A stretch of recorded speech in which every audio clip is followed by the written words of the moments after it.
Bien, Vaninelli, bien. Dejemos eso y no perdamos tiempo.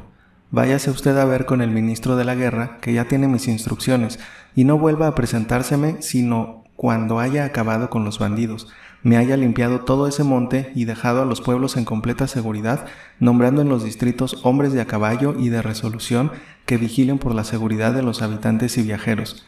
Ya verá México cómo en una semana hacemos lo que no pueden hacer en años jueces como ese pícaro charlatán de Bedoya, que ha condenado a muerte a 4 inocentes, y el culpable precisamente es el jefe de los bandidos.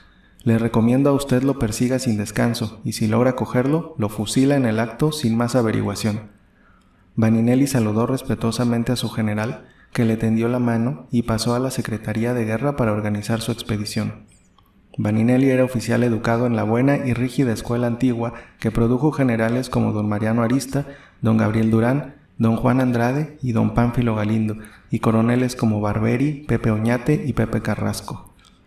Le repugnaba el oficio de cuico, como se les decía generalmente en ese tiempo a los que estaban encargados de perseguir a los ladrones, pero tuvo que obedecer, porque nada podía negar al jefe de la nación, que lo distinguía de una manera particular y era, como quien dice, su favorito para las empresas más difíciles y arriesgadas. Una vez resuelto a obrar, formó capricho y asunto de amor propio y puso sus 5 sentidos en organizar la batida del monte, de modo que le diera resultado completo. Estaba, además, seguro de que si lograba su objeto, tendría un ascenso y la doble estimación y confianza del general presidente. Si el favorito del presidente era Vaninelli, el favorito de Vaninelli era el cabo Franco, con el que más adelante haremos amplio conocimiento. «Escucha, Franco», le dijo el coronel tan luego como llegó al cuartel, después de haber arreglado lo necesario con el ministro de la Guerra. «Vamos a hacer una cosa que hasta hoy no habíamos hecho, buscar una madriguera de ladrones». «Es verdad, mi coronel, pero en el mundo, fuerza es saber de todo. Mi coronel me ordenará lo que a mí me toque», le contestó Franco, quitándose la gorra del cuartel y poniendo en la frente los dedos de su mano derecha. «Toma la mitad de la primera compañía, la disfrazarás de indios, mejor dicho, de peones, de esos que van a las haciendas a trabajar. No tienes necesidad más que de que salgan con calzoncillo blanco, una frazada y sombrero de petate, que muchos tenemos de los reclutas, y algunos instrumentos de zapa. Te largas con los soldados y pian piano llegan hasta donde estén los ladrones de Riofrío. Si son detenidos y robados, tanto mejor, y para eso llevaréis en cobre el sueldo de 4 días. Si les hacen preguntas, responderán que son peones de los peajes que van a trabajar a la olla. En esa expedición haz por explorar las veredas, barrancos y cuevas. Te quedarás tú y algunos para mirar cómo roban la diligencia, qué armas tienen, cuántos son los ladrones». «Ya entendí, mi coronel. No me diga más. Sé lo que tengo que hacer. ¿Cuándo debo marchar?» «Mañana martes, en la madrugada, y estarás aquí de vuelta con todas las noticias el jueves o viernes en la noche. Un día más o menos no hace el caso, con tal de que veas, de tal manera que puedas robar la diligencia». «Muy bien, mi coronel. Voy a disponerlo todo, y al toque de Diana estaré ya en la garita con mi gente». Vaninelli sabía que pocas palabras tenía que decirle a Franco para ser perfectamente comprendido. En la noche hizo salir Vaninelli un escuadrón de caballería por la garita de Candelaria, con orden de que, sin pasar por el camino real, fuese a situarse a la retaguardia del monte de Riofrío, sobre el camino de San Martín, para cortar la retirada a los ladrones de a caballo que intentasen escapar por ese rumbo, y dio órdenes terminantes al oficial para que aprendiese a todo sospechoso.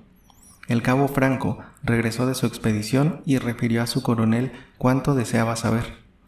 Los enmascarados estaban en quieta y pacífica posesión del monte y se habían reforzado con bastante gente de a caballo, armada con machetes y pistolas. Efectivamente, los rancheros sin colocación en las haciendas del Estado de México y los vagos y viciosos de los pueblos de la comarca habían hecho su madriguera en Tepetlaxtoc, donde tenían acobardados a los vecinos honrados, y venían de cuando en cuando a reforzar la cuadrilla de Evaristo, que les pagaba un par de pesos diarios y les convidaba un poquito de lo que producía el robo. Cuando unos se iban, otros venían a presentársele, y así Evaristo había hecho conocimiento con toda la mala gente del rumbo, sin que esa mala gente, de quien desconfiaba, conociese ni frecuentase el rancho de los coyotes, ni supiese que su propietario era al mismo tiempo capitán de los enmascarados. Eran más bien ladrones ambulantes del monte, que obraban por su propia cuenta cuando podían o con Evaristo para tener un diario asegurado, y cuando acababan su trabajo se marchaban a sus pueblos o dormían en el monte, envueltos en sus jorongos, dejando sogueado su caballo para que comiese la grama y no se extraviase. Todo esto no lo pudo saber el cabo Franco, pero sí calcular el número de gente, la disposición que tenían en la montaña, las veredas por donde podían escapar, el punto del camino real donde detenían el coche y los procedimientos de que usaban, que eran a poco más o menos los mismos que ya conoce el lector. En una palabra, el vivaracho cabo, como si fuese un jefe de Estado Mayor, reconoció bien al enemigo y el campo donde había darse la batalla.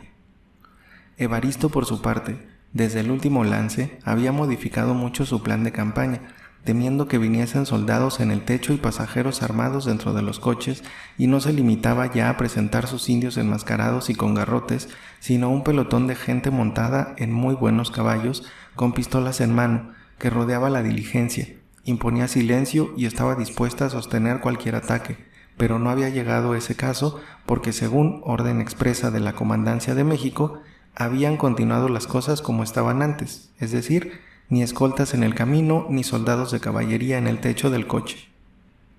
Los sábados y domingos, por lo común, el camino estaba solo y seguro. Evaristo hacía su raya y sus cuentas, repartía el dinero ganado en la semana y daba licencia a la mitad de la cuadrilla para que bajase al pueblo a beber su tlachique. Y el domingo, tanto los indios como los de Tepetlaxtoc no perdonaban la misma en la parroquia de Texcoco, donde a la hora en que el cura, revestido de su casulla de tela de oro, levantaba la hostia y el ayudante daba vuelta a la rueda de la campana, se les veía de rodillas, dándose bárbaros golpes de pecho que hacían resonar las bóvedas de la iglesia. Vaninelli no estaba al tanto de esto, pero fuese por casualidad o porque quiso completar sus noticias y disposiciones, un lunes a las 10 de la noche salió un escuadrón por una garita de la ciudad, precisamente opuesta en la del camino de Puebla, y poco a poco ganó el camino, calculando llegar al lugar del peligro y con absoluta precisión a la hora oportuna. No hay para qué decir que la retaguardia sobre el camino de Puebla estaba ya cubierta con piquetes de caballería. A las 4 de la mañana del mismo lunes, los pasajeros para Veracruz llegaron al Callejón de Dolores envueltos en sus capotes y jorongos, y con sus maletas y bultos en la mano. Entraron al coche y ya iba Mateo a tronar el látigo cuando se presentó el cabo Franco, que estaba al acecho hacía una hora, y presentó una orden de la Comandancia General. Los pasajeros tuvieron, de grado o por fuerza, que salir, y en su lugar entraron el cabo Franco y 8 soldados armados hasta los dientes. Otros 2, sin uniforme y con sus fusiles, fueron colocados en el techo. Así partió el carruaje echando chispas, y Mateo, contentísimo de que Evaristo e Hilario, que restablecido de la pedrada había vuelto a presentarse más altanero e insolente, llevasen su merecido. El sota hizo en el camino una buena provisión de piedras para aprovechar el momento de acertarle a Hilario en la frente o en la boca, de modo que no se volviera a levantar o perdiese los dientes, las muelas y hasta las quijadas. La diligencia caminó a un paso, calculando dar el tiempo preciso a Vaninelli. Encontró en el tránsito a varios viajeros, ya a pie o ya a caballo, y Franco les intimó la orden de no seguir adelante sino después de una hora. A varios indios que Mateo le dijo que bien podían ser espías, los internó un poco al monte y los amarró sólidamente a los árboles. El cabo Franco iba provisto de cuerdas para amarrar y para ahorcar, de armas de fuego para fusilar, de instrumentos de zapa para abrir zanjas y sepulturas o destruir paladizas y fortificaciones, de botiquín, de hilas y vendas para los heridos y de un par de camillas para conducir heridos o muertos. Era un magnífico equipaje con el que se iban a encontrar los ladrones. Vaninelli todo lo había previsto y quería hacer una campaña definitiva. La diligencia venía ese día como un poderoso castillo, lleno de proyectiles de toda especie y con gente que les había de cantar a los bandidos de Río Frío otra canción muy diferente de la que oyeron a los operistas. Evaristo había bajado a Chalco y había logrado ver salir de la tienda de don Muñoz y atravesar la plaza a Cecilia, vestida con unas enaguas de raso azul oscuro, calzado negro de seda y un fino rebozo de Tenancingo arrebujado graciosamente, andando con esa cadencia natural y garbosa que tenía locos a todos los de Chalco, desde el cura hasta el prefecto. Hilario, muy aliviado de su pedrada, se había quitado la venda y parche que tenía en el chichón, Los macutenos de Tepetlaxtoc habían despojado a un mozo de Coxtitlán de una castaña de vino Jerez añejo, de quesos finos extranjeros, de bizcochos, pan fresco y otras cosas exquisitas que don Juan María Flores mandaba de regalo a su administrador don Antonio Palomo. Todo eso los tenía locos de contento, así que se pusieron a almorzar en grande. Hacer un verdadero día de campo mientras venía la diligencia y, si venían mujeres, estaban decididos a divertirse alegremente con ellas, con una poca de cecina y guajes con aguardiente, gordas de elote que siempre tenían los indios enmascarados y las provisiones de Palomo, improvisaron un banquete, encendieron una alumbrada para calentar la comida y comenzaron a beber, a reír y a cantar canciones obscenas, queriendo imitar y remedar a los operistas. Unos conservaban su máscara, otros se la quitaron y tiraron al suelo, diciendo que eran muy hombres y no necesitaban disfrazarse, y que bastante los conocían ya en Texcoco, en Chalco y en Tepetlaxtoc. Y con las estrepitosas carcajadas, el bullicio y la alegría que les inspiraba el jerez seco y el aguardiente de Cuernavaca, no oyeron la diligencia, que cuando menos lo pensaron se les presentó delante.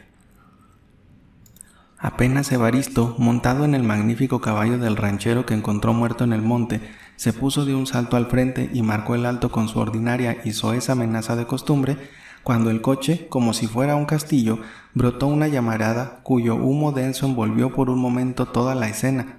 La sorpresa de los ladrones fue tal que ni dispararon sus armas, y tanto los que estaban a caballo como los de a pie corrieron aturdidos por un lado y por otro, pero Evaristo les gritó, echando horribles juramentos, y pronto se rehicieron y rodearon el carruaje.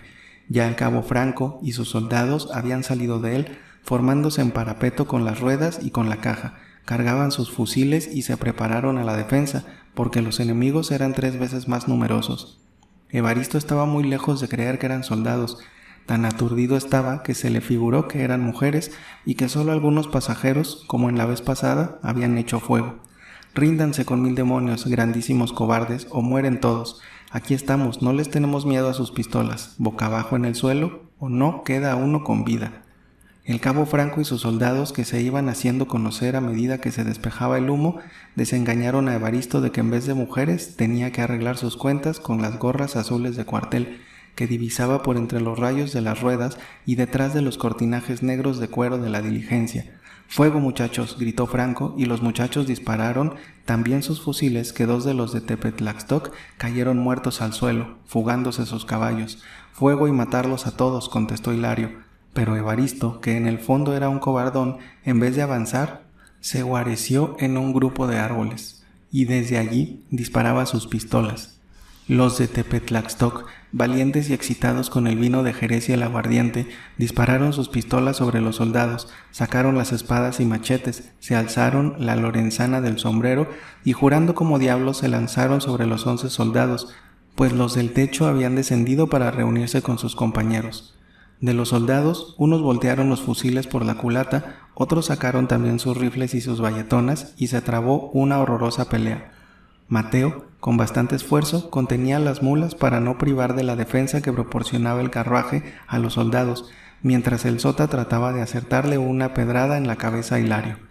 Todo esto pasó en instantes. Los lances y las escenas se sucedieron sin interrupción y una tras otra, desde que llegó la diligencia hasta el punto en que, alrededor de ella, más de 30 hombres daban golpes y trataban de matarse con toda clase de armas.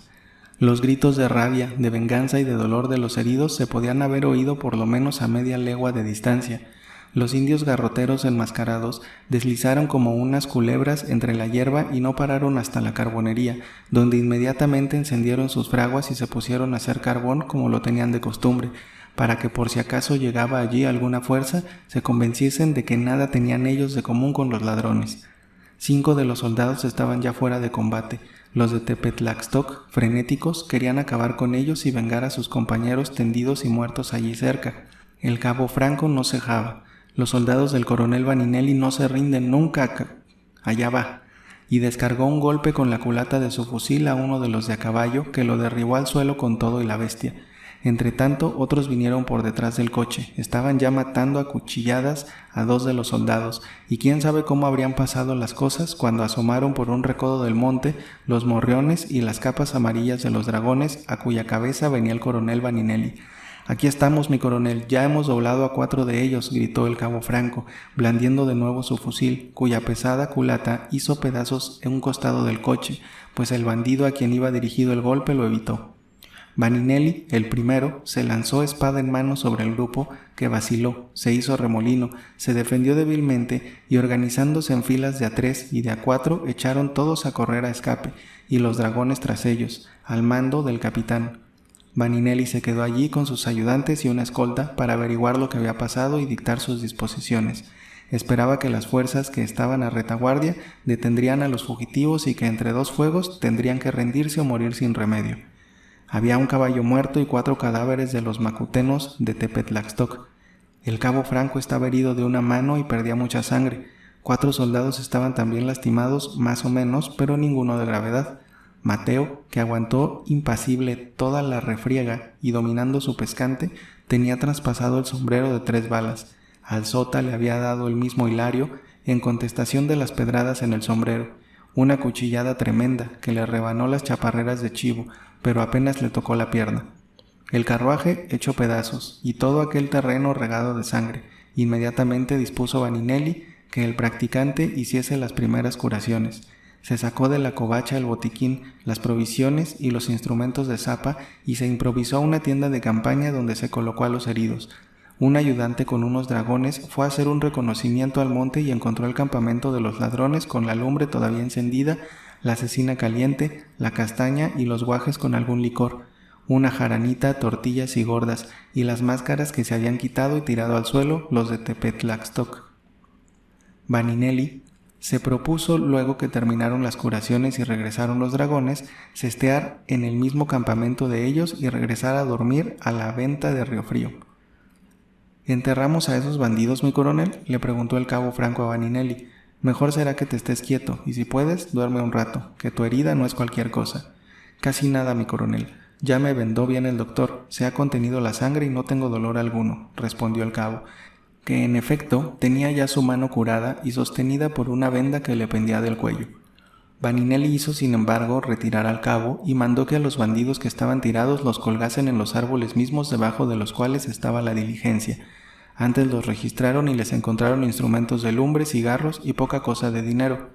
Los soldados, afanosos, riendo y contentos, como si se hubieran sacado la lotería, pasaron unas reatas al cuello de aquellos cadáveres con los ojos todavía abiertos y vidriosos y brotándoles sangre por una parte y por otra. Los arrastraron hasta el pie de los oyameles, echaron en los brazos más gruesos las reatas, tiraron del otro lado de ellos e izaron los cadáveres flexibles y descoyuntados que se balanceaban y movían las piernas con el chiflón de viento que venía de cuando en cuando de las cañadas de la montaña.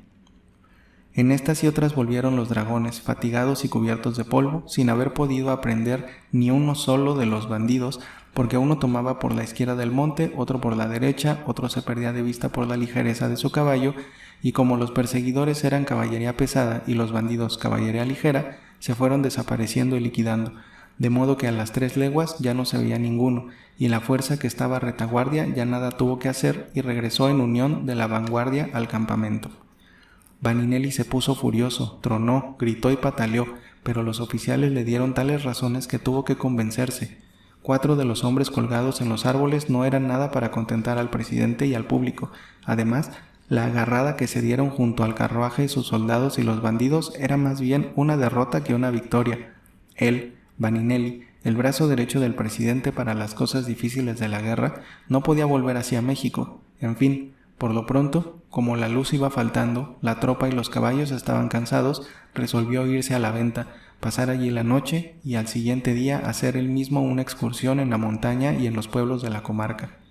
No hay para qué decir que el famoso Evaristo y su segundo Hilario fueron los primeros que escaparon, gracias al conocimiento del terreno y a la ligereza de sus caballos. Llegaron al rancho de los coyotes ligeramente contusos con las pedradas del sota, que se había propuesto matarlos así, porque, sin saber por qué, les tenía un odio particular. Al toque de Diana, Vaninelli movió su campo, dividió sus fuerzas de infantería y caballería designándoles el terreno que debían recorrer y dándoles cita para el mismo lugar donde el día anterior se había librado el combate. La diligencia, con la caja hecha un arnero y desquebrajada con los culatazos y machetazos, regresó a México, dándole instrucciones a Mateo para que entrase de noche y no contase lo sucedido más que a don Anselmo. Vaninelli quería, en persona, dar cuenta de lo ocurrido y esperaba, sin saber por qué, que obtendría un mejor resultado. Los pasajeros que se quedaron el día anterior salieron a la hora de costumbre, sin saber lo que había pasado y resignados a ser robados. Encontraron el camino enteramente solo. La refriega del día anterior había ahuyentado a los indios traficantes de las cercanías. Estas gentes del campo y de la montaña parece que reciben las noticias de los pájaros, y algo hay de eso, por el graznido de los aguiluchos y cuervos, de los ganados espantados y de los perros que ladran de noche, pero el caso es que ellos lo saben todo. La sorpresa de los pasajeros aumentó cuando, al llegar al grupo de árboles del Agua del Venerable, observaron en el aire 4 figuras horrendas, como de osos, balanceándose acompasadamente y dándose una con otra con los pechos y las espaldas, como si estuviesen peleando en el aire. Eran los macutenos de Tepetlaxtoc, que tenían todavía sus chaparreras de chivo y sus cotonas de pelo, pues así había querido Vaninelli que los colgaran. Mateo y el Sota, señalados y odiados ya por toda la gente mala del rumbo, cambiaron ese día de línea y en adelante hacían el servicio entre Querétaro y Guanajuato. Ya nos volveremos a encontrar con ese tipo singular de cochero. Los diferentes pelotones de tropa que, como hemos dicho, salieron en la madrugada, caminaron 4 o 6 horas en diversas direcciones, en el interior de la montaña, subiendo y bajando cuestas, cruzando barrancos y registrando veredas, mirando por aquí y por allá, sin encontrar más que conejos, liebres y venados que pasaban muy cerca, tranquilos y confiados, pues no hay, como en Europa, nobles y aún coronados cazadores que cada año hacen una fiesta y una gala con la traidora matanza de esos inofensivos y tímidos animales. Cansados y aburridos los jefes de estas pequeñas partidas, de no encontrar ni traza de bandidos, fueron regresando y reuniéndose en el lugar de la cita, donde Vaninelli, que tampoco había encontrado nada, los esperaba impaciente. El cabo Franco, con los soldados heridos, no habían quedado ociosos, sus heridas no eran graves, el practicante los había curado bien y esa gente de la tropa mexicana es fuerte y resistente como si fuese hecha de cuero más bien que de carne. Así, poco a poco hicieron su deber, y llegaron los últimos al campamento, pero también sin ningún resultado. A Vaninelli, cuando se ponía furioso, apenas se le podía hablar, pero cuando se ponía triste y bajaba la cabeza, era peor, ninguno se atrevía a dirigirle la palabra, era que se quería dar un tiro o dárselo al primero que le dijese algo. Sentóse en una piedra, debajo de uno de los árboles del Agua del Venerable, sin hablar una palabra, y todos los subalternos, silenciosos y en pie alrededor de él, no se atrevían a darle cuenta del resultado de su comisión, ni lo necesitaban, bien había visto el jefe que venían con las manos vacías.